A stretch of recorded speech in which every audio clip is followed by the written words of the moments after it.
Train হৈছে ভাৰতবৰ্ষৰ প্ৰতিটো জেগাৰ পৰা যুৱক যুৱতীসকলে সংস্থাপিত হৈ থকা আটাইতকৈ ডাঙৰ সংস্থাপিত ক্ষেত্ৰ, যি ভাৰতবৰ্ষৰ এটা ৰাজহুৱা উদ্যোগ। এই উদ্যোগটোৰ আমি সকলোৱে আগবাঢ়ি যোৱাটো বিচাৰোঁ। কিন্তু পৰিতাপৰ কথাটো হৈছে যে ইমান এটা বিশাল উদ্যোগত আটাইতকৈ অকণমানি কেইটামান কথাৰ কাৰণে এই উদ্যোগটো যথেষ্ট অসুবিধাৰ সন্মুখীন হৈছে। কথাটো কি? এই উদ্যোগটোত পানীৰ সঠিক ব্যৱস্থা, এই উদ্যোগটোৰ লেট্ৰিনকেইটাৰ সঠিক ব্যৱস্থা, এই উদ্যোগটো প্ৰস্ৰাৱ ঘৰকেইটাৰ ব্যৱস্থা যদি সঠিকভাৱে কৰি দিয়ে, আমাৰ মহিলাসকলে দীঘলীয়া যাত্ৰা কৰিবৰ সময়ত যিটো অসুবিধা পায়, পুৰুষসকলে দীঘলীয়া যাত্ৰা কৰিবৰ সময়ত যিটো অসুবিধা এই ট্ৰেইনখনত পায়, সেই অসুবিধাটো নাইকিয়া কৰিলেই এতিয়া যিমান পেচেঞ্জাৰ হৈছে আৰু বেছি হ'ব। আৰু এতিয়াও আপোনালোকে যদি চাই, এই ট্ৰেইনত বহিবলৈ জেগা নাইকিয়া হৈ থাকে। AC ৰুমৰ কাষৰ বাটবিলাকো একেবাৰে ইমানেই লেতেৰা হৈ থাকে, মানুহে বাহিৰলৈ যাব নোৱাৰে।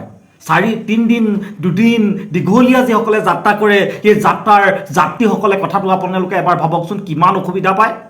আহক আমি সকলোৱে মিলি এই মন্ত্ৰালয়বিলাকক আমি এই কথাটো যাতে দৃষ্টিগোচৰ কৰিব পাৰোঁ যে তাত পানীকণৰ সঠিক ব্যৱস্থা কৰি দিয়া, তাৰ যাতে লেট্ৰিনকেইটা কিছু 2টা ষ্টেচনৰ মূৰে মূৰে যাতে চাফা কৰি দিয়ে।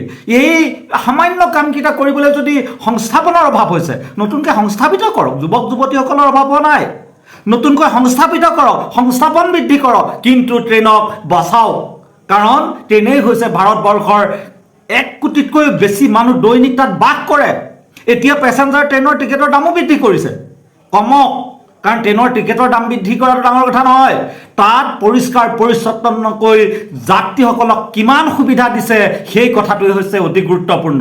আপোনালোকে যদি ভাবে যে এই ট্ৰেইনখনৰ পৰিষ্কাৰ পৰিচ্ছন্ন হৈ থাকিব লাগে, এই কথাটোৰ অন্তৰালত এতিয়া কি লুকাই আছে যে যোৱা সময়ছোৱাত এটা কথা ঠিক যে ইয়াৰ গইনা লৈ ট্ৰেইনখনক বিক্ৰী কৰাৰ যত্ন কৰিছে, ষড়যন্ত্ৰ কৰিছে, ইয়াক ডিছইনভেষ্টমেণ্ট কৰাৰ ষড়যন্ত্ৰ কৰিছে, ইয়াৰ ডবা বিক্ৰী, ইয়াৰ চিৰি বিক্ৰী, আন ক্ষেত্ৰবিলাক বিক্ৰী কৰাৰ পৰিকল্পনা কৰিছে।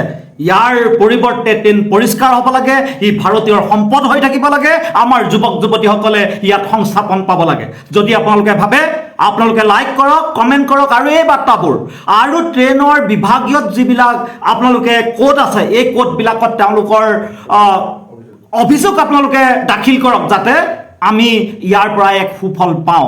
আশা কৰিছোঁ আপোনালোকে সহযোগ কৰিব। ধন্যবাদ।